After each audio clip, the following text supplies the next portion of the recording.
And so comes to an end what has been an incredibly frustrating afternoon and evening for me. Firstly, Luton lost. Then Doctor Who made a casting decision, which I'll just say took me out of the episode because I don't want to get into that. And then we have this absolute travesty of a performance. Now, to be honest with you, if you'd have offered me 1-0 to Newcastle at the start of the day, I probably would have taken that because at least that wouldn't have meant that we fully capitulated like I expected us to and I predicted us to lose 4-1.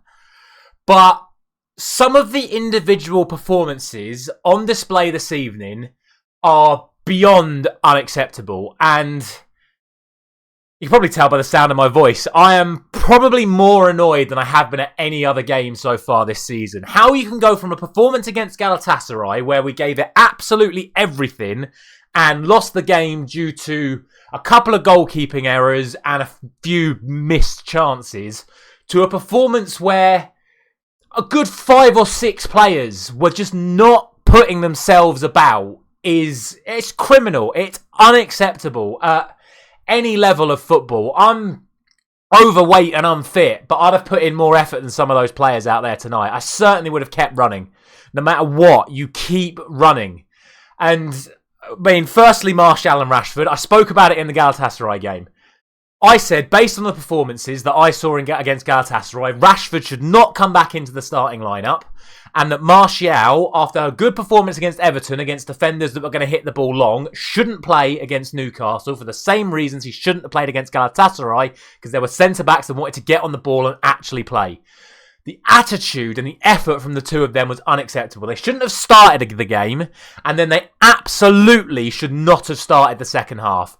The fact that they still came out the second half is a disgrace from Erik ten Hag after it was already a disgrace from the pair of them in the first half anyway.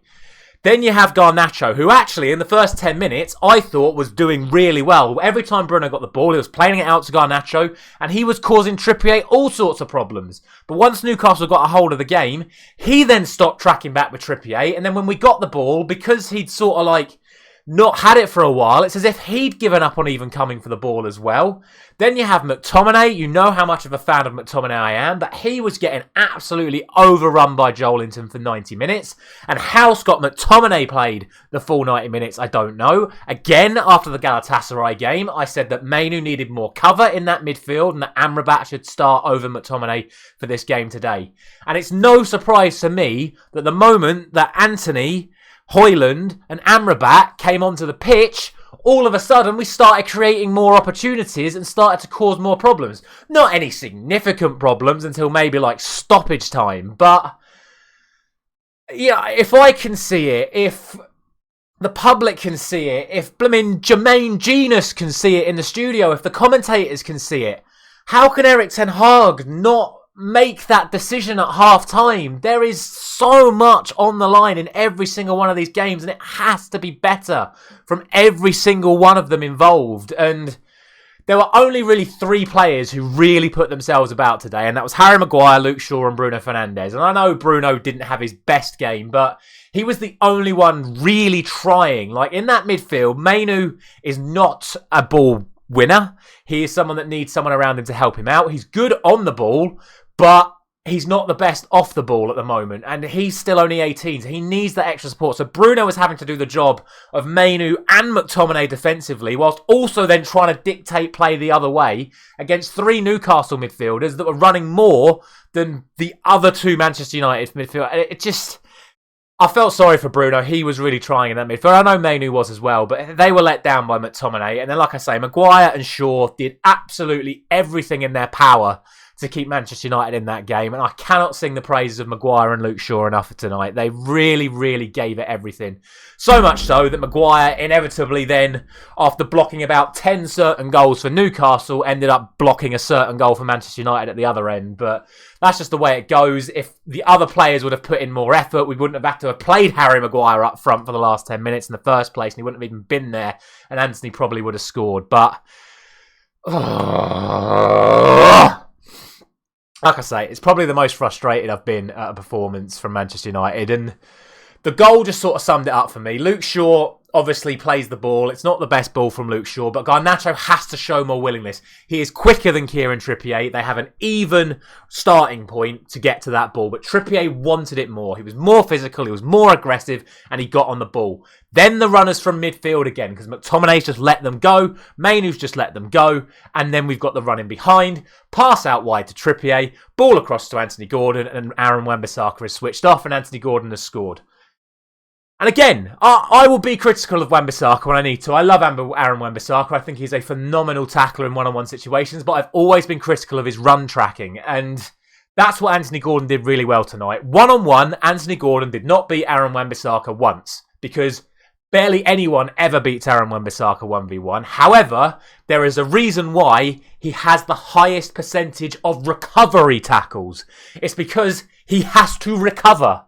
And that's what happened on multiple times tonight. What Anthony Gordon did really well is every time Newcastle got that ball, he used the fact that Livramento was making runs to then make runs in behind Wan-Bissaka himself, to the point where there were opportunities where Aaron Wan-Bissaka couldn't get back to intercept balls into the box from Gordon, because he would already let him go, and it was inevitable that a chance was going to come from one of them, whether it was Almiron running off of Dalot like it was in the Cup game a few weeks ago, or whether or not it was Gordon running off the back of Wan-Bissaka. It happened to be Gordon running off the back of Wan-Bissaka. And things like that have to be addressed. I don't know where it needs to come from. I don't know if they just need to be more switched on in training.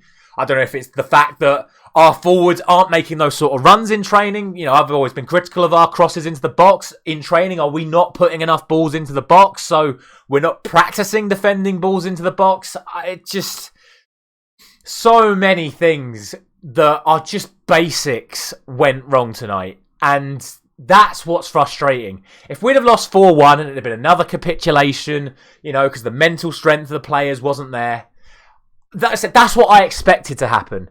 I just don't understand how you can put in a collective performance like that, because it is a collective performance.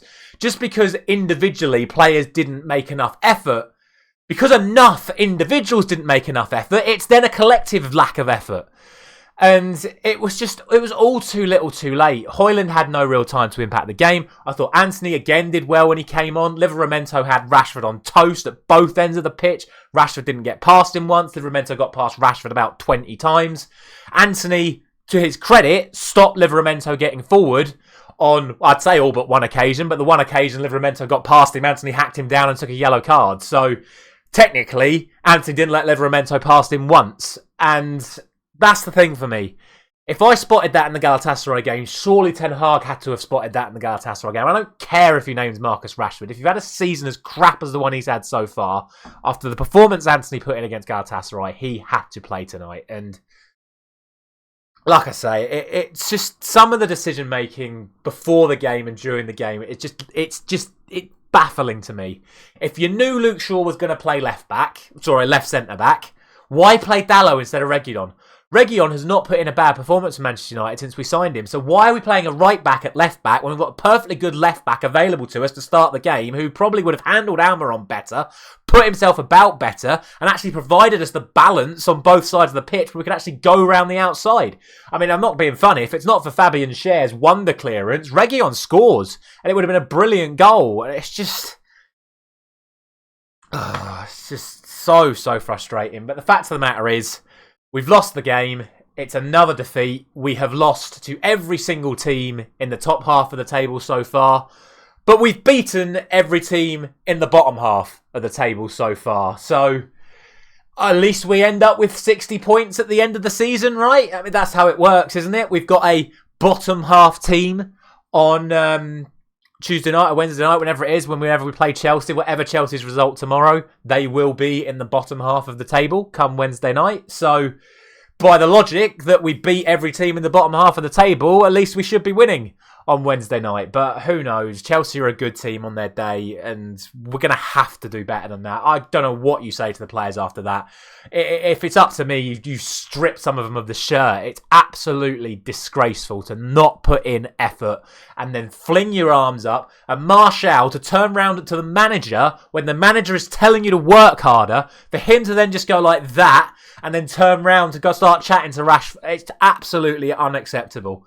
And for me, for Ten Hag to not take him off at half-time, the pair of them off at half-time, after that exchange, shows weakness in Erik Ten Hag's leadership as manager. The players are starting to take control again.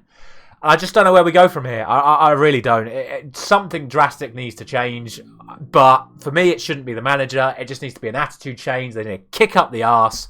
They just need to sort it out, because there are some very talented footballers at that football club right now. But for whatever reason, mentally, they've just not got it at the moment. One other thing I should mention. Newcastle should have had a penalty in the first 5 minutes. I don't know how I haven't brought this up till now. They've got to explain this handball rule to me, because Dalot is in full control of the ball. And he just boots it into his own arm. Again, when I talk about the awareness, he's let that ball travel in behind. He has absolutely no idea where anyone is. He has no idea where Almiron is, which is why he panic clears it in the first place. He has no idea where Onana is. He has no idea where Isak is. And by the way, if that doesn't strike Dalot's arm, that ball goes straight to Isak, who taps it in an open net. So how that wasn't a penalty, I don't know. But, yeah. Just a very, very, very, very, very frustrating evening. And yeah, well, we move on, don't we? We play Chelsea on Wednesday night. We hope for the best. We hope we can do better, because individually they can't do any worse than that, right? Let me know your thoughts down in the comments. Thank you very much for watching. I'll see you very soon.